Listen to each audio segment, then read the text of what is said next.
అవకాశం దొరకాలి. అండ్ అదేవిధంగా ఆడపిల్లలు కుటుంబంలో జన్మించినప్పుడు అది ఒక వరం లాంటిది.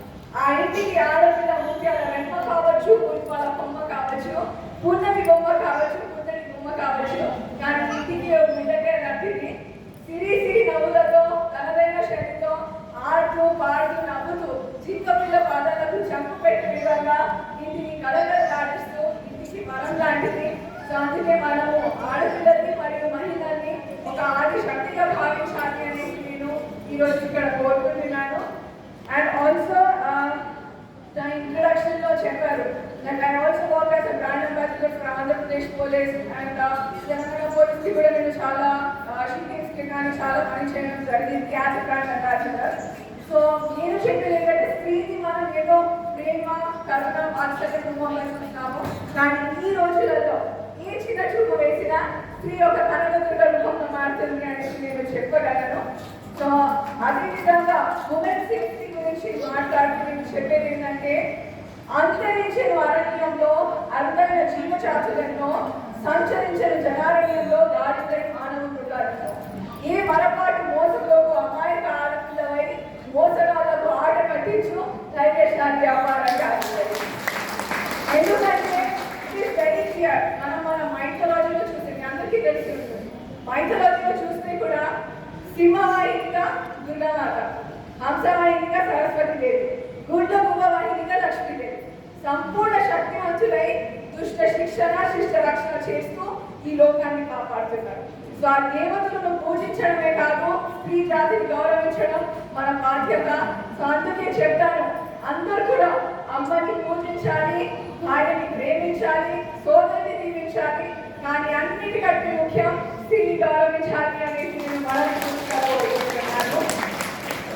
ఇంకా అందరికీ స్పెషల్లీ యంగ్స్టర్స్ ఎవరైతే ఉన్నారో 100% ఇప్పుడు నేను చెప్పిన మెసేజ్ మీరు అందరితో షేర్ చేస్తారు, మీ పిల్లలతో షేర్ చేస్తారు. కాబట్టి నేను చెప్పేది ఏంటంటే స్వేచ్ఛ లేని జీవితం ఆత్మలేని శరీరం లాంటిది. అందుమూలాన యువత మొత్తం భారత పౌరులు ఈ చేతిలో భవిష్యత్తు ఉంది. కావున మీరు కష్టపడి కాకుండా ఇష్టపడి దేశ అభివృద్ధి చేయాలి అనేసి నేను యువశక్తితో కోరుకుంటున్నాను. And it is very clear. మనం చూస్తే అదేంటంటే వెలుగు లేని వెన్నెల ఎలా, దేవుడు లేని కోవెల ఎలా, ప్రాణం లేని జీవం ఎలా, స్త్రీ శక్తి మరియు యువశక్తి లేని సమాజం ఎలా అని నేను పదే ప్రశ్నిస్తున్నాను. అయితే మా నాన్నలను కఠోర శ్రమ, ముందు చూపు, ఖచ్చితత్వం మరియు ధైర్యం ఉంటేనే అది భయంకరమైన ఒంటరి ప్రయాణం సరదాగా సాగుతుంది మరియు మనం అద్భుతాలు సృష్టించవచ్చు అనేసి మా నాన్న చెప్పారు. సో నేను కూడా అదే విధంగా మీ అందరికీ చెప్పేది ఏంటంటే దాహం తీరాలంటే మంచి నీళ్ళు తాగాలి, నిజమే కదా. సో అదేవిధంగా కష్టాలు తీరాలంటే మనం కష్టపడే తీరాలి. అండ్ నా యొక్క విధానం ఏంటంటే క్షణిక ఆవేశము గర్వం మనిషిని ఓటమి వైపు నడిపిస్తుంది. ఓర్పు లేని మనిషి నూనె లేని దీపం లాంటి వాడు. కావున జీవితంలో క్షణిక ఆవేశము గర్వం లాంటి శక్తులను మనం ఎల్లప్పటికీ దూరంగా పెట్టాలి. బికాస్ మనం చూస్తే అంటే సముద్రంలో ఇది వెరీ గుడ్ ఎగ్జాంపుల్ మీరు అందరు వినాలి.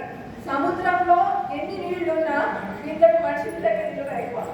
అదేవిధంగా మన దగ్గర ఎంత సంపాదన ఉన్నా మనలో మంచితనానికి విలువ చాలా చాలా ఎక్కువగా ఉంటుంది. సో అందుకే చెప్తాను, లక్షలు సంపాదించాలంటే 1,00,000 మార్గాలు ఉన్నాయి. మంచితనం సంపాదించుకోవాలంటే మంచితనం ఒకటి మార్గం అనేది నేను చెప్పగలను. సో అదేవిధంగా ఇక్కడికి వచ్చిన మహిళా శక్తి గురించి ఇంకొంచెం చెప్పాలంటే జీవితం అనేది ఉప్పొంగే జలపాతం, గుండెలో చెలగాటం ఆడడం సహజం. అలాంటి సమయంలో ఆడశక్తి తోడు నీడగా ఉంటూ ఆశకి లక్ష్యం చేయ అస్త్రం మరియు ఆయువు పెంచే అమృతం. ఆశ వెంట ఆచరణ ఉంటే అద్భుతాలు చేయొచ్చు అని మనందరికీ ప్రేరణ ఇస్తుంది. అందుకని మనం ఆడవాళ్ళని ఆది శక్తి అనేసి చెప్తాము. సో నేను చెప్పింది ఒకటి, అదేంటంటే ఆది శక్తికి పువ్వుతో పోల్చడు వాడిపోతుంది, మంచుతో పోల్చడు కడిగిపోతుంది, ఆకులు పోల్చడు రాలిపోతుంది, కానీ సగౌరవంగా ఇష్టపడి చిరునవ్వుతో పోల్చు శాశ్వతంగా ఉండిపోతుంది. And that is how our women power is. And అదేవిధంగా one more important thing you all should listen is మహిళల్లో సమయ ఆధారంగా వాటి యొక్క హోదా, గుర్తింపు, దాయిత్వం మారుతూ ఉంటుంది. అమరే మారుతుంటుంది కదా. ఒకసారి తల్లిగా, ఒకసారి చెల్లిగా, మరోసారి జీవన శైలిగా ఉండొచ్చు. కానీ ప్రతిసారిగా తోడు నీడగా ఉంటారు. సో అందుకే చెప్తాను, పురుషుల కన్నా స్త్రీలు ఎక్కువ తెలివైన వారు. ఎందుకంటే తెలిసింది తక్కువైనా అర్థం చేసుకునేది ఎక్కువ.